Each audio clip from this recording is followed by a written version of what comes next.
What happens when a son inherits his father's spiritual love? Before dawn had fully broken, the sun's rays pierced through thick clouds like blades, slicing into the dreamlike slumber of a village nestled deep among forested hills.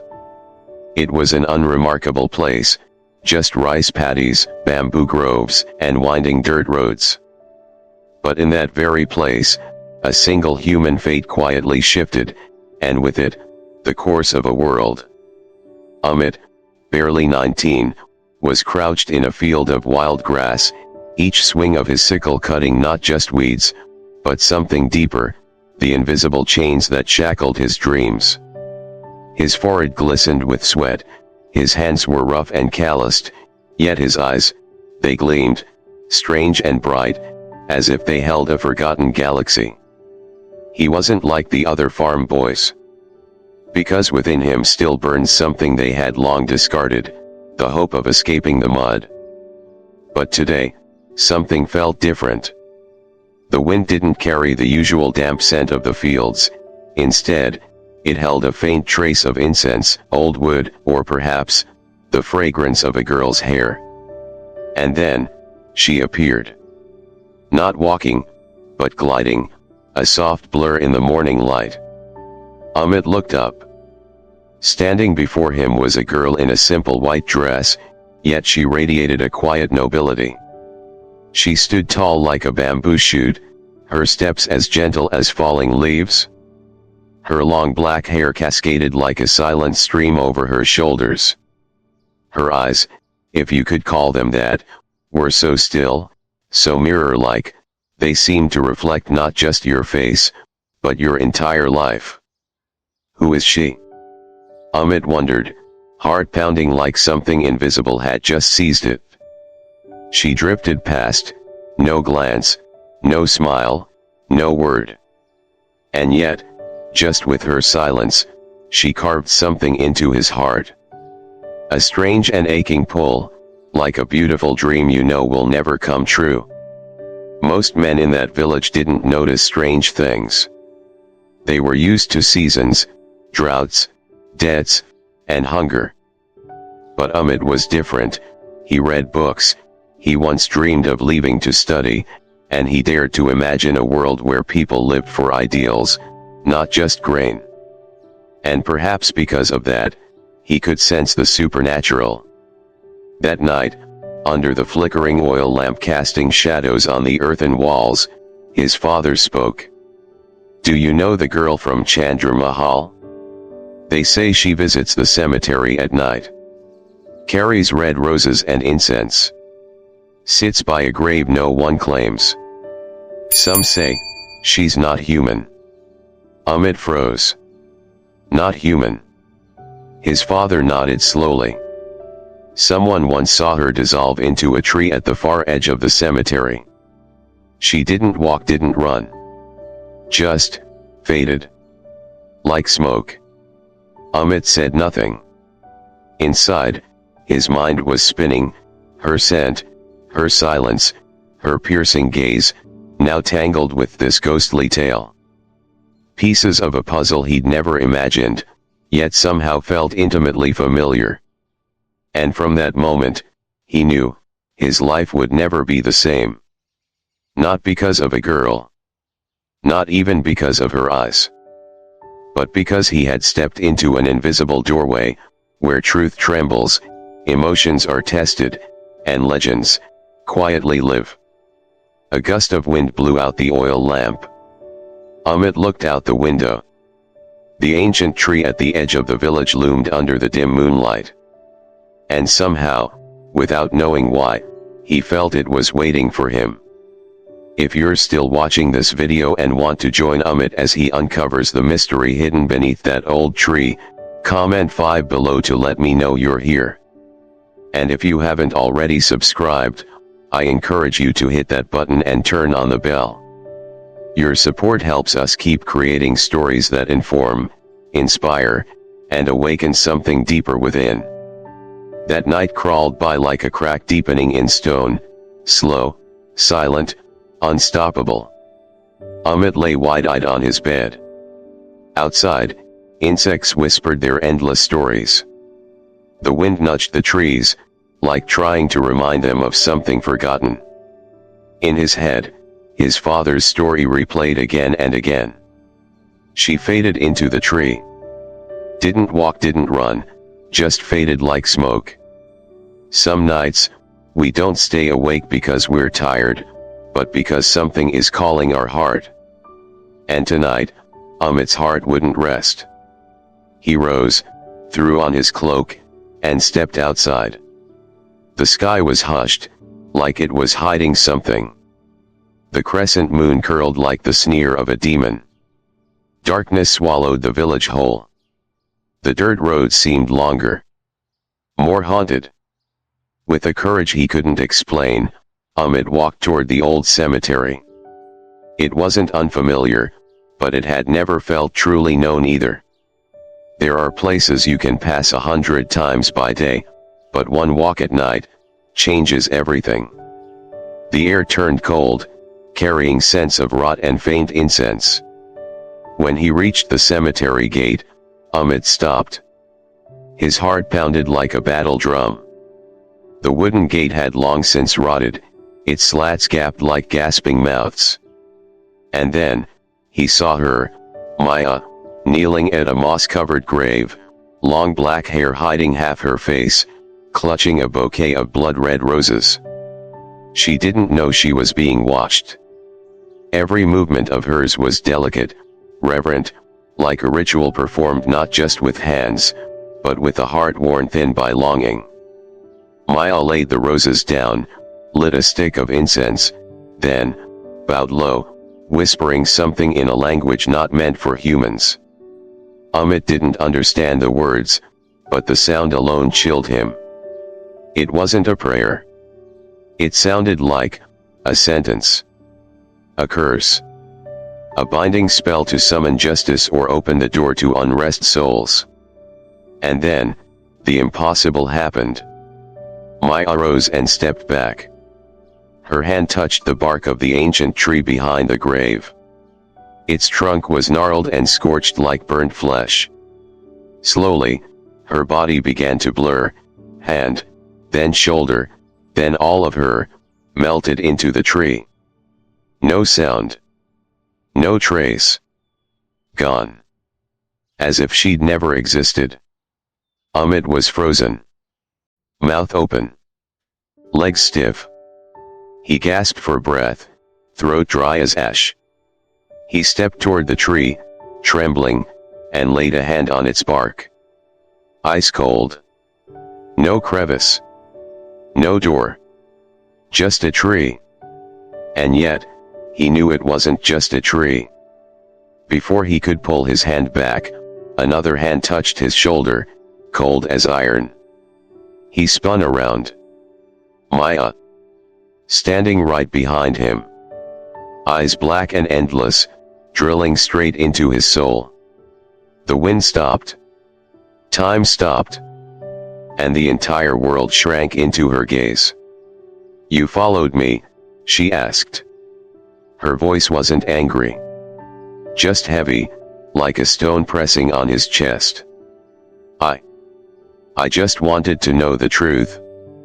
Do you even know what it is you're looking for?" Her voice turned icy. "What if you find it, and it breaks you? What if it's not what you hoped for?" "I don't care," Amit replied, voice shaking. "All I know is, I can't stop thinking about you. Every time I see you, I feel alive, and at the same time, like I'm being swallowed by something I can't name." Maya laughed. A sound like a blade tearing through silence. Not joy, but grief that had forgotten how to cry. "Poor soul. You're the first one who dared to step into darkness for me. But you have no idea what I am, Amit." "What are you?" he whispered. "You're not human, are you?" Maya turned away. "I am a vow. I am buried pain. I am the one who punishes betrayal. I am not a girl. I am a jinn." A powerful wind erupted, tossing dry leaves into the sky. The heavens dimmed, as if darkness itself had heard her confession and closed in tighter. In that moment, Amit understood, he had stepped onto a path from which there was no return. A path where love, truth, and shadows blurred until nothing remained but choice. Maya stepped toward the ancient tree, her hand brushing the bark as if caressing an old memory. Beneath this tree, lie the roots of every sin. And it's where Vijay will pay his price. The air grew heavy. Above, the crescent moon seemed to be slowly devoured by darkness. A thick black cloud rolled in, swallowing every trace of light, leaving Maya and Amit standing in a world painted only in black and red. Amit clenched his fists. I don't know what to believe anymore. But if you're a jinn, and you can still feel pain, still love, then I believe. And I won't walk away. For a fleeting second, Maya's eyes shimmered, then returned to their familiar coldness. You think you can handle the truth? Tomorrow night, come back. I'll show you proof. Not with words. With blood. She turned, and like before, faded into the tree, leaving behind only that strange scent and an air so thick that Amit felt as though he was breathing fear itself. He turned and walked away from the graveyard, hollow but shaken to his core. Part of him wanted to flee, the village, Maya, everything. But the other part, the one he couldn't control, was being drawn deeper, helplessly.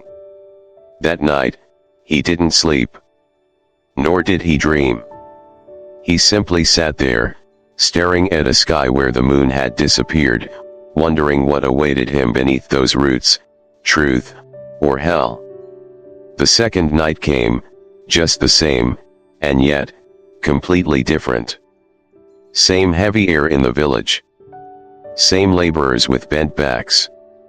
Same Chandra Mahal, standing silent like a rotting corpse untouched for centuries. But different, because Amit was no longer a curious farmer. He was a soul now wandering into a maze of shadows, no map, no compass, no clue which way was out. He slipped out again, silently, as if last night had carved a path he now couldn't resist. No lights. No footsteps.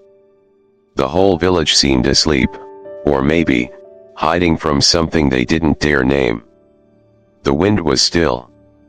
And the graveyard tonight felt unnaturally quiet, as if the earth itself was holding its breath. And Maya was already there, as if she'd never left. Same ink-black eyes. Same expressionless face, but behind it, a silent tsunami waited to crash. You came, she said. Not as a question, but a confirmation of fate. I promised, Amit replied. Not out of courage, but because he knew, if he turned away now, regret would haunt him for life. Maya nodded. She stepped toward the old grave and whispered an incantation in that strange tongue, and suddenly, the ground began to tremble. Amit staggered backward. Before him, a heavy stone slab slowly slid aside, revealing a gaping pit, as black as the mouth of hell. Go down, Maya said, her voice deeper than ever. What's down there? Amit asked, his throat dry. The truth. There was no turning back. He inhaled sharply and descended the stone steps. The air reeked of mold and ancient ashes, as if time had stopped breathing 100 years ago. Maya followed. Her feet didn't touch the ground, but her footsteps echoed, ghostly, like the echoes of unrest souls. Below, a flickering oil lamp cast shaky light. And in the center of the cold, stone chamber, a man was tied to a chair, slumped, barely breathing, blood-matted gray hair clinging to his face. Amit froze. Vijay Singh. The powerful landowner the whole village feared and worshipped, now looked like a caged animal, broken and terrified. At the sound of footsteps, he lifted his head, wild-eyed with fear, and screamed, "Please, please help me. She's going to kill me. She's not human." Maya said nothing. She just stood there, her eyes burning like two rubies set aflame. Amit turned to her, horrified. You've kept him here? For how long?" "Not long enough," she whispered. "Not nearly as long as he took to destroy a great man." Then she turned to Vijay, her voice slicing the air like wind over scorched fields. "Speak, Vijay Singh. Say it. With your own mouth. Tell this boy. Tell my father's soul. Tell the earth your sin." Vijay began to shake. He writhed, screamed, but Maya simply raised one finger. And everything fell still, unbearably heavy. The air thickened like wet cement. The light dimmed. The chamber ceased to be a room, it became a courtroom of the forgotten, where even time bowed to buried justice. "Fine. Fine. I'll confess." Vijay sobbed. I did it. I killed my brother. I locked him up for 3 days without food or water, made him sign the deed to Chandra Mahal and all his land. Then I poisoned him, and dumped his body in the river. Amit's hands turned cold. His vision blurred. Everything Maya had said was true. "Why?" he shouted. "Why would you kill your own blood?" "Because I wanted everything." Vijay howled, like a beast cornered. Raghunath was always loved, always righteous, always respected. And me? I was just a shadow. I didn't want to be the shadow anymore. "So you murdered the light?" Maya asked, her voice tolling like a funeral bell. Vijay collapsed, weeping. "Please, have mercy, please." Maya turned to Amit. "Now do you see? This is the man the village bowed to. A monster in a man's skin. And I cannot let him live." Amit stood silent. Part of him wanted to stop her. But the other knew that justice had come far too late. "Maya," he whispered. "Are you going to kill him?" She looked at him, her eyes now glistening. "Not me. His sins will." She turned away. The chamber began to shake. Rocks tumbled. The light died. Vijay let out one final scream, and then, silence. When light returned, the chair was empty. No body. No blood. Only ash, and a silence that shattered Amit's heart like glass. News of Vijay Singh's disappearance spread through the village like a spark in dry straw. Before dawn, whispers buzzed through every hut, voices trembling, unsure whether from fear or quiet relief. Someone heard screaming from Chandra Mahal last night. He was old, maybe the spirits took him. No. I think it was her. No one had to say the name, her meant Maya. The children stopped playing near the ruins. The elders avoided even glancing at the rusted gates. Old women muttered through trembling prayers. "I told you, we should have never let strangers into our village." But no one dared approach Maya. No one, except one. Amit. That morning, he sat for hours on the porch, eyes fixed on the path to Chandra Mahal. Inside him was a storm, a war between law and justice, between what was right by society, and what was right by the soul. He had seen the truth. He had heard the confession. He had witnessed the price. And more than anything, he now understood why Maya was no longer human, why her heart had become a blade wrapped in silk. As the sun crested the mountain, a drum beat sounded in the village square. A mob formed, sticks in hand, fury in their eyes, led by the village chief, a man who had once received many gifts from Vijay Singh. Amit sprang to his feet and followed them. When they reached Chandra Mahal, Maya was already waiting at the gate. She wore white. Her black hair flowed freely. Her eyes sparkled like obsidian under the sun. No fear. Just silence, cold and immovable. "We're here to question you," the village chief barked, though his voice shook. "He's missing. You were the last one seen with him. People saw you at the graveyard. Who knows what dark magic you used? Maybe she's a witch. Or worse, a ghost." Maya looked at them, and her lips curled, not into a smile, but into pity. "If you want to search," she said calmly, "go ahead." The heavy wooden doors creaked open, revealing the cold interior of Chandra Mahal. Cracked walls. Melted candles.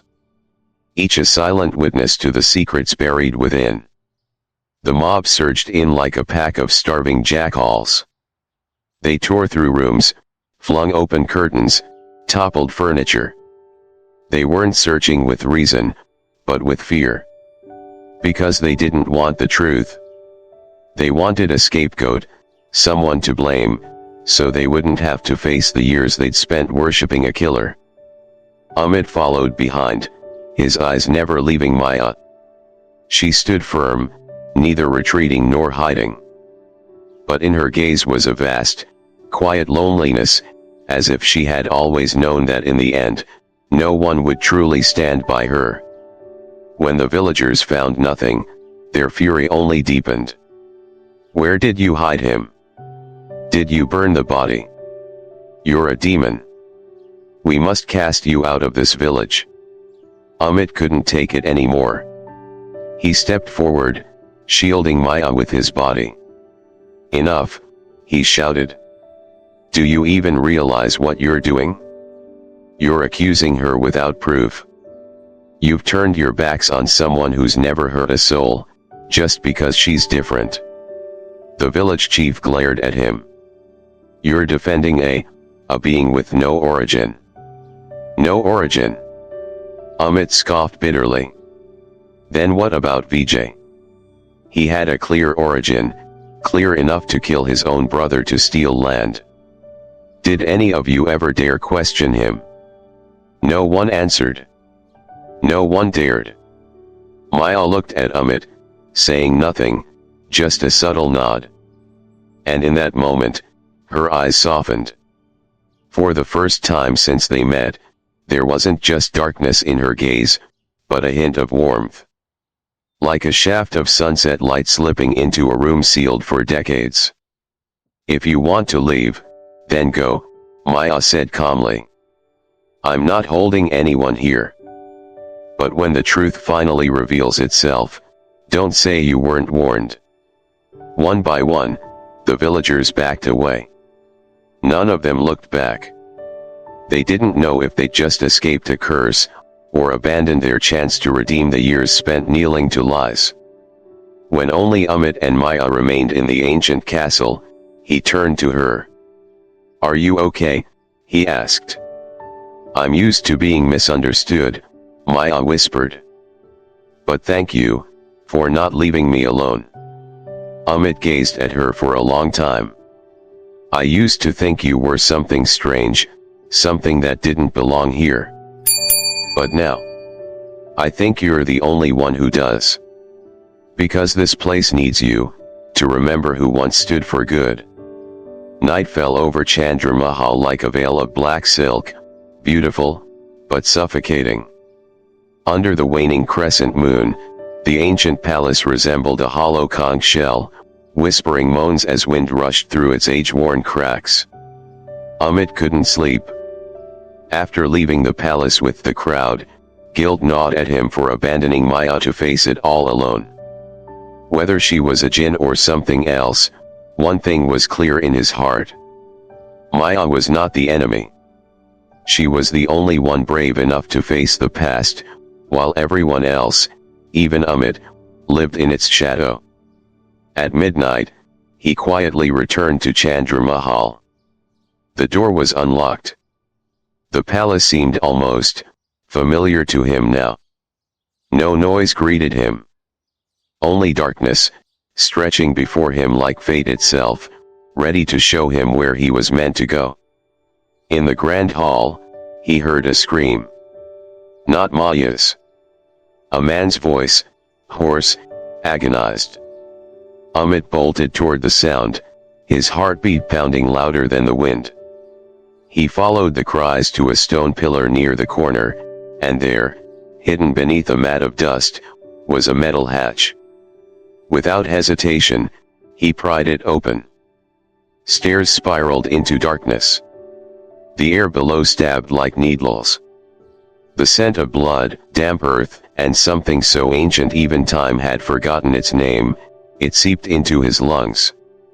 A small stone chamber emerged. Moss-covered walls. A damp floor.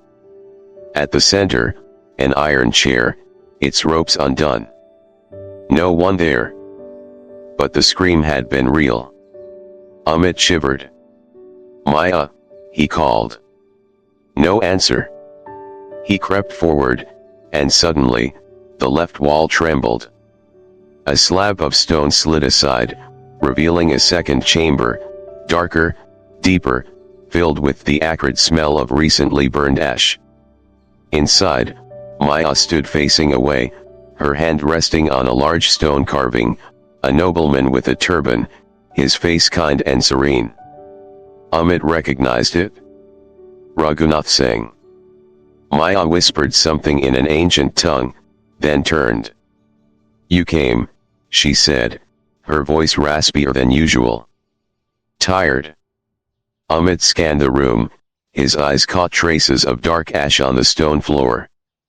That scream, what was it? Maya was silent for a long time. Then, she walked to a wall engraved with spiral patterns. She pressed her hand against it, and the wall faded, revealing another chamber. Smaller. Inside, were human remains. Amit gasped. This is... Maya nodded. The place where he hid the bodies. He... Amit barely whispered. Vijay Singh. These are the ones he silenced. A witness to the poisoning. A loyal servant of Raghunath. All buried here, so no one could ever know. Her voice cracked. This is why I couldn't forgive. This is where the sin slept, and I had to wake them. Amit didn't know whether to fear or revere the girl before him. She wasn't just a jinn, she was a living memory, a witness to a history no one dared to remember. Her eyes carried the pain of 100 souls, their forgotten cries echoing through her silence. Maya, why don't you leave? Why not return to the world of the jinn? Amit asked, voice trembling with emotion. Maya turned away. But her words were clear. Because I still owe someone a debt. Someone who taught me how to love. How to trust, even when I didn't know who I was. Amit's heart stopped. Was it Raghunath Singh? He asked, though he already knew the answer. Maya turned to him, and met his eyes. No. It's you. The air fell silent. Not eerie. Not haunting. But gentle, so gentle it hurt. Maya stepped closer and placed a purple teardrop-shaped stone into Amit's palm. Keep it. Raghunath once gave it to me. Now I give it to you. When the light fades, let it guide you. Amit held the stone tightly, speechless. Something deep inside him stirred, as if the tides of truth and memory were pulling him into the center of it all. But what he didn't know was that above ground, in the village once lulled in calm, new whispers were taking shape. New doubts rising. New questions left unanswered. And far in the distance, a storm was brewing at the edge of the sky. If you're still watching this video and want to help Amit free Maya's soul, please comment the number 8 below to let us know you're here. And if you haven't subscribed yet, I invite you to hit that button and turn on the bell. Your support helps us keep creating stories that inform, inspire, and illuminate the unseen. The next morning, a quiet rain fell. Not heavy, but persistent. As if the skies, too, were trying to wash away decades of dust, from moss-covered rooftops, and from hearts steeped in doubt. Amit walked slowly down the muddy village path, the purple stone still clenched in his hand. Ever since he touched it, he'd felt a strange warmth, an unnamed force, guiding him through the twisting maze of memory and truth. He didn't go to school. Didn't head to the fields. Didn't return home. Instead, he turned toward a small hut near the forest, home to Elder Dayanand, once the village priest, and one of the last living men from Raghunath Singh's time. The old man was frail, but his eyes were sharp. When Amit told him everything, the truth beneath the earth, Vijay Singh's confession, Maya's identity, Dayanand didn't look surprised. "So, the girl is still there," he murmured, his voice like a wind from long ago. "You knew her?" Amit asked, startled. "I once saw her, as a child. Hiding under the eaves of Chandra Mahal during a storm. Raghunath took her in. Fed her. Gave her a warm blanket. No one knew what she was. Only that her eyes were sadder than any child's I'd ever seen." Amit sat silently. After a moment, Elder Dayanand spoke again. "Raghunath had no children," the old man began. "People used to say he was impotent, but the truth is, he was afraid. He once told me, if I bring a life into this treacherous world and cannot protect it, I'd rather be alone. But when Maya appeared, something changed in him. He saw hope." Elder Dayanand sighed. He left behind a final wish, that if one day, the truth came to light, Chandra Mahal would belong to the people. Not to bloodlines, but to justice. Amit felt fire rising in his veins. He stood, bowed deeply, and left, not toward Chandra Mahal this time, but straight to the council house at the center of the village. The village chief, elders, and older men sat inside, tea in hand, chewing betel leaves, their eyes sharp and skeptical as Amit entered. "You've come to defend that witch again," someone scoffed. Amit didn't answer. He simply placed the purple stone on the table and unfolded an aged parchment, Raghunath Singh's will, slipped into his pocket the night before by Maya. "I've come to show you that you've been deceived your whole lives." And with that, like a man challenging the world, Amit began. He told them everything, every detail, every piece of evidence, every word of Vijay Singh's confession. Each sentence he spoke hit like a hammer striking truth from molten steel. The room fell silent. Some lowered their heads. Some trembled. One whispered, "It can't be," but everything lines up. "We honored a murderer," Amit declared. "We bowed to a traitor. And we cast out a soul who upheld an oath of honor on behalf of this entire village. That soul is Maya. And even if she doesn't belong to this world, she deserves more respect than anyone sitting here." The silence held. Then, slowly, Elder Dayanand, brought in on someone's arm, spoke. "I testify. What Amit says is true. I saw it with my own eyes. And I stayed silent for far too long. But today, Maya has given me reason to end that cowardice." The words struck like a bell in fog. One man stood up. So we were wrong. Another followed. We owe her an apology.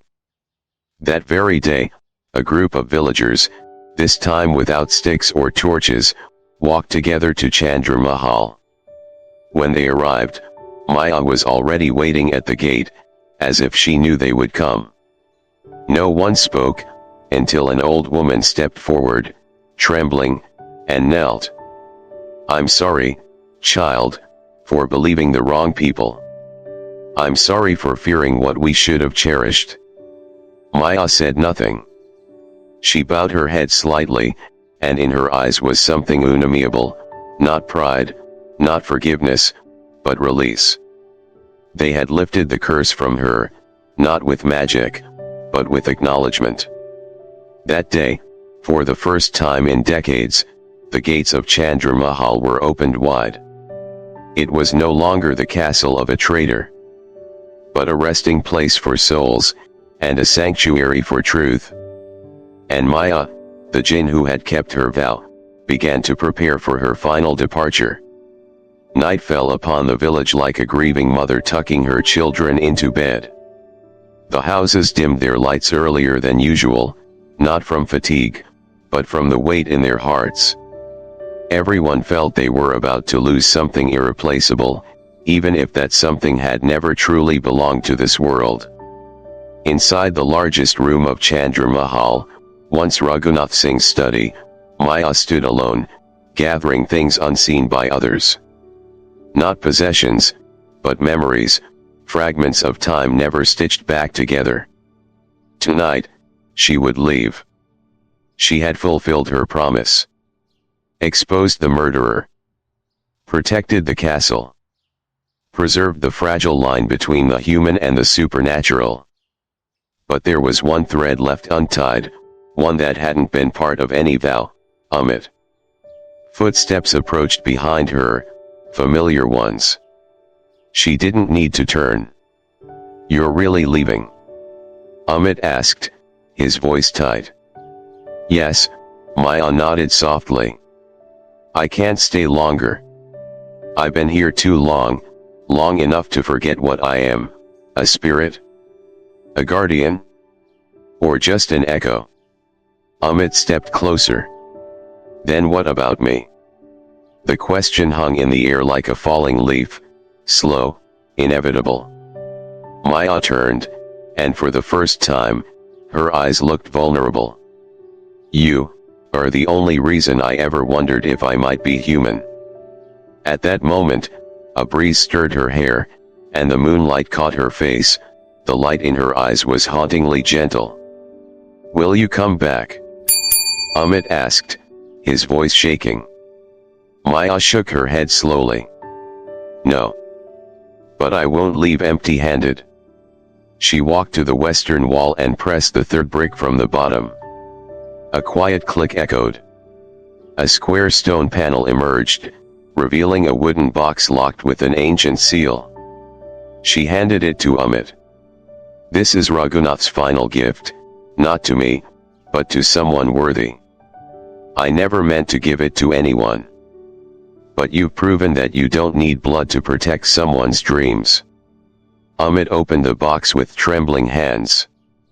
Inside were an ancient treasure map, sealed land deeds, a handful of gemstones wrapped in faded silk, and a letter, handwritten by Raghunath Singh. The ink had blurred with time, but the first lines were still legible. "To the one who reads this, if you are righteous, use what I leave behind to build what I once dreamed of. A village where children laugh, and the elderly rest in peace." Amit's tears fell freely. "You once asked why I stayed," Maya said gently. "It was because I hadn't met someone like you. Someone who believed in me, not because of what others said, not because of appearances, but because of the light inside them." Amit stepped forward, reaching for her hand. But Maya pulled back softly, eyes somber. "You mustn't touch a jinn while your heart still wavers," she said. Because to love a jinn is to love forever. There is no turning back. What if I'm sure? He asked, eyes burning with resolve. Maya smiled faintly.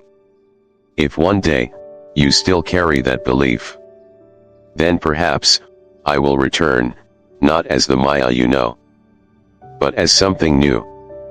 Lighter. Freer. More human. The wind stilled. The moon shone bright. And Maya, for the last time, bowed before Raghunath's room, then turned and walked out of Chandra Mahal. She didn't vanish. She didn't fly. She didn't melt into a tree. She simply left. Like someone who had completed her mission. Amit remained at the threshold, where the breeze still carried that familiar scent, sandalwood mixed with mist, a scent he knew would follow him for the rest of his life. The next day, Amit called a village-wide meeting. He divided the treasure into 3 parts. 1 part for his family, so his parents and sister could live in comfort. 1 part to build a school, a clinic, and an irrigation system. And the final part, for Chandra Mahal, to turn it into a community center for all. People wept.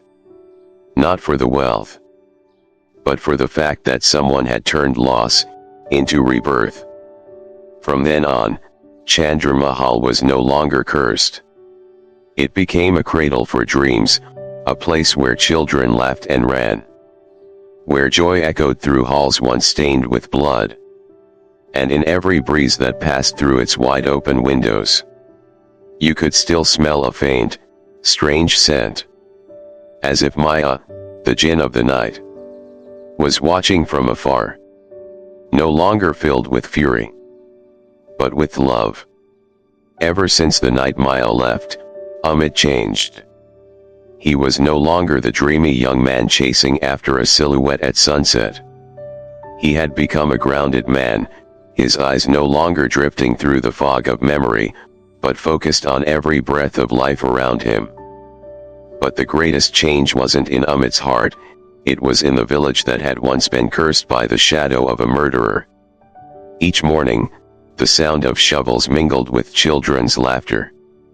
Chandra Mahal was no longer a silent ruin, but a thriving center, classrooms, a health clinic, a meeting hall, a place for spiritual rituals.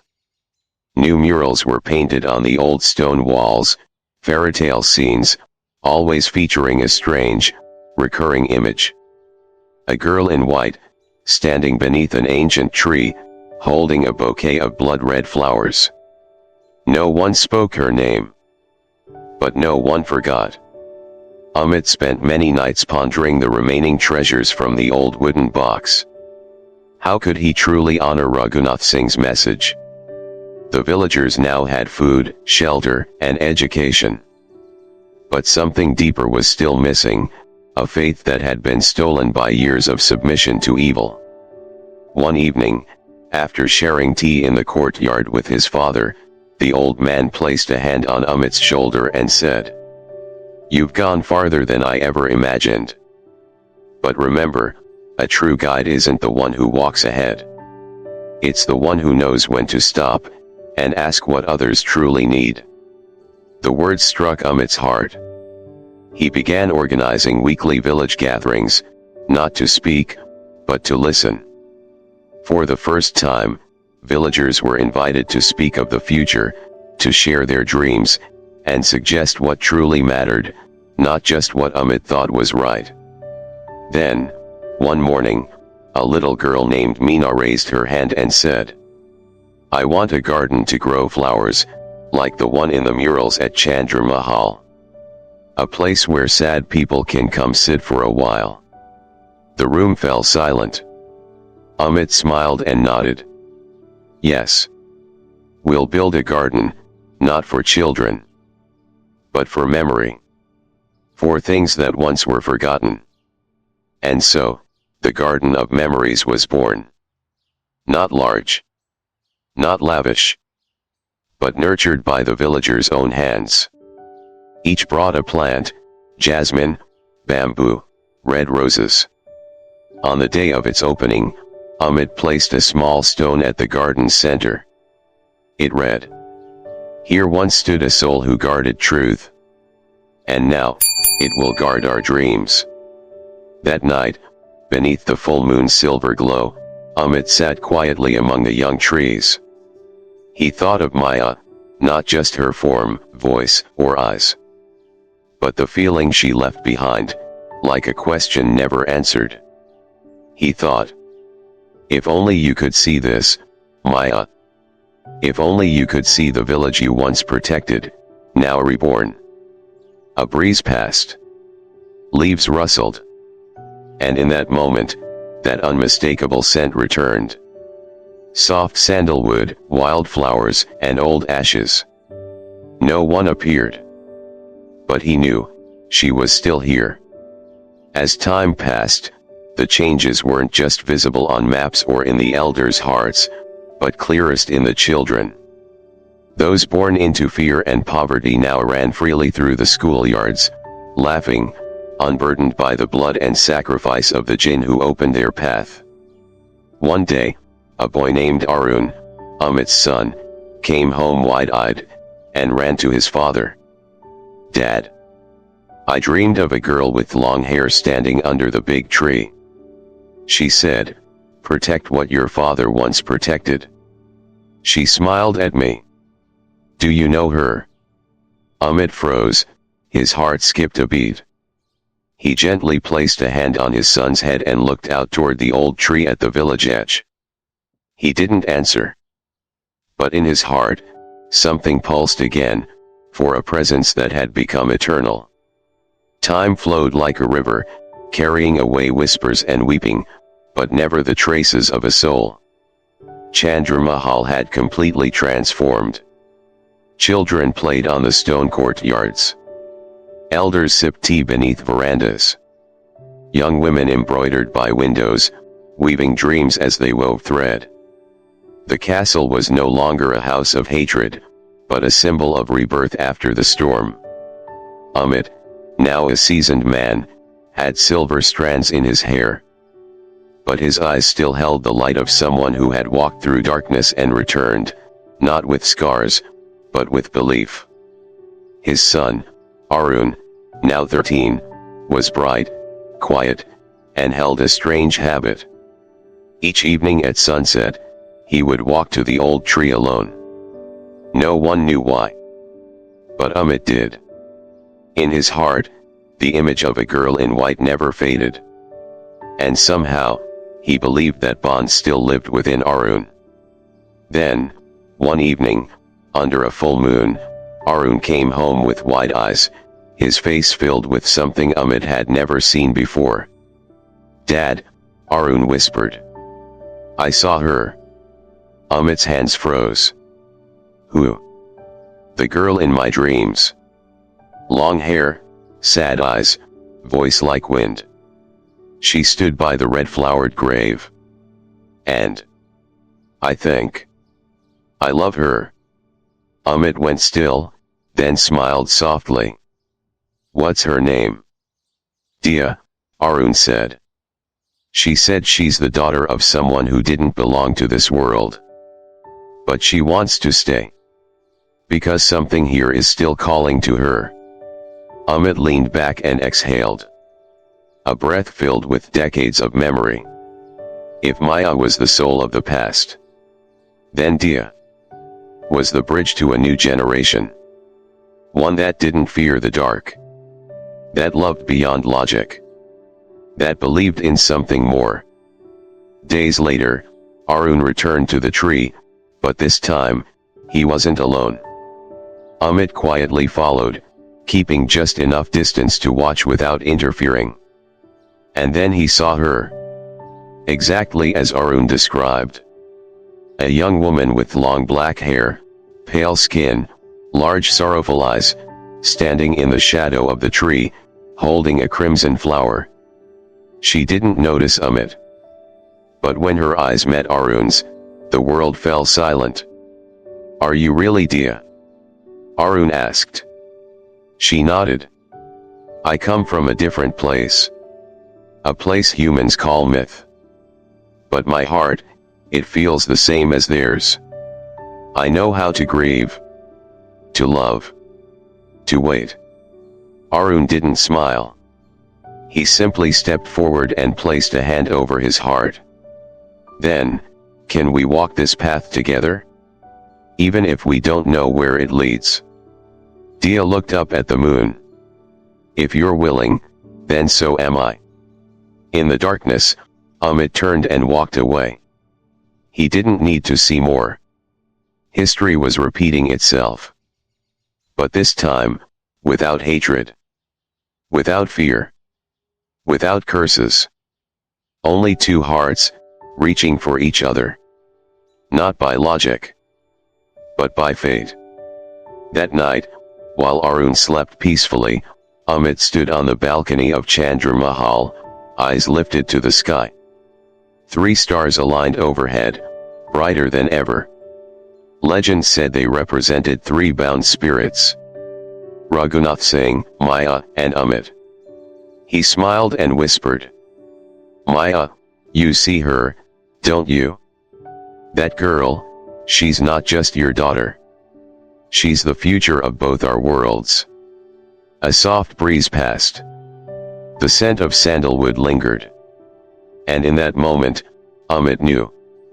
Some love stories outlive death. And when they return, they don't repeat. They evolve. They rise. They are reborn. In just a few years, the once cursed village became a model admired by surrounding regions. People didn't just come to study its sustainable development. They came to visit the Garden of Memories, a strange, sacred place where some claimed. If you prayed with a pure heart, you'd feel a hand on your shoulder, light as a breeze, warm as a promise. Amit, now in his 50s, had more silver in his hair, softer eyes, and a smile that carried the weight of a life released. But one part of his memory remained untouched. The part called Maya. He no longer searched for her in dreams. No longer whispered her name at midnight. But once a year, on the first full moon after the harvest, he returned to the old tree, lit a single stick of incense, and softly said, "Thank you." They loved, Arun and Diya, not through vows, but through presence. They didn't promise forever, because they both understood. True love doesn't need promises. It just needs to be lived fully in the present. One day, Diya took Arun to the old tree. She looked at him for a long time, then placed her hand against its trunk. A faint glow emerged, just like the night Maya once vanished into the tree before Amit's eyes. "Do you want to see my world?" Diya asked, her voice deep and distant, like an echo from the earth's core. Arun didn't hesitate. "I do. Not out of curiosity. But to understand, to protect what you've sacrificed for." She nodded. And in the next breath, they disappeared from the mortal world. No one saw them for 3 days and nights. The villagers grew anxious. But Amit simply smiled, as if he had always known this moment would come. On the 4th day, as the sun rose and the moon still lingered in the sky, they returned. Eyes brighter. Shoulders stronger. And more silent. They never spoke of where they had gone. They only said, "That world is real, but fragile. And if we don't keep this world in balance, that one too will fall." From that moment, Arun and Diya began building a special school in the village. A school of ancient values. Where students learned not just letters, but how to be human. How to live in harmony, person to person, person to earth, person to soul. They called it the Moonlight School. Because moonlight is the only thing that remains, no matter how thick the night. And it is the symbol of Maya, the soul of the night, who once lit the first spark in the heart of a boy named Amit. One day, Arun asked his father, "Do you think love between a human and a jinn can truly exist?" Amit looked out at the garden of memories, where a child sat reading beneath the ancient tree. He smiled. "It doesn't just exist," he said. "It gave birth to an entire generation, to you." That evening, as the sun dipped below the hills, the villagers gathered once more outside Chandra Mahal. But this time, the air held something sacred. Someone in the crowd pointed upward. "Look." 3 stars shimmered brightly in the sky, forming a perfect triangle. But at the center, a 4th star appeared, smaller, but just as radiant. And strangely, it twinkled, as if waving hello to a new soul just born. 19 years after Maya's departure, Chandra Mahal was no longer just a palace. It was a symbol. A symbol of justice once suffocated. Of past wrongs healed. Of love that defied both visible and invisible boundaries. No one called it the cursed castle anymore. Now it was known by many names. The House of Spirits. The Garden of Memory. The Bridge Between Worlds. But one name rose above the rest, spoken with reverence. The House of Moonlight. Amit, now aged and frail, still bore a glow. The glow of someone who had walked through darkness. Loved beyond the limits of his world. And never once regretted it. That night, the first full moon of the month of Asita, the most sacred time of year when the veil between worlds thins like a spider's thread. Amit lay on his bamboo bed beside the open window. A gentle breeze blew in. Sandalwood mingled with the air.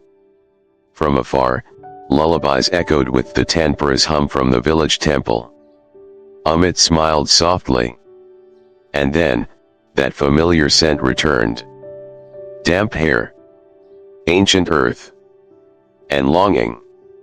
He opened his eyes. And there she was. Maya. Not aged. Not changed. Still the Maya of that moonlit night. Her white dress like liquid moonlight. Her eyes no longer sorrowful, but luminous. "You came at last," Amit whispered, voice weak but serene. "You called," Maya replied. "And I keep my promises. I lived like you asked, not for myself, but for the village, for Raghunath's memory, and for the children who no longer fear the dark." "I know," she said gently. "I've always been here." Amit looked out the window. The moon had risen high. He knew, it was time. Then, "Can I go with you this time?" he asked, his old hand gently reaching for hers. Maya smiled. A smile that stopped time. "This time, there will be no more borders between us." As moonlight touched the threshold, Amit's body relaxed. He closed his eyes, stepping into the dream he'd waited for all his life. The next morning, the villagers found him at peace in his sleep.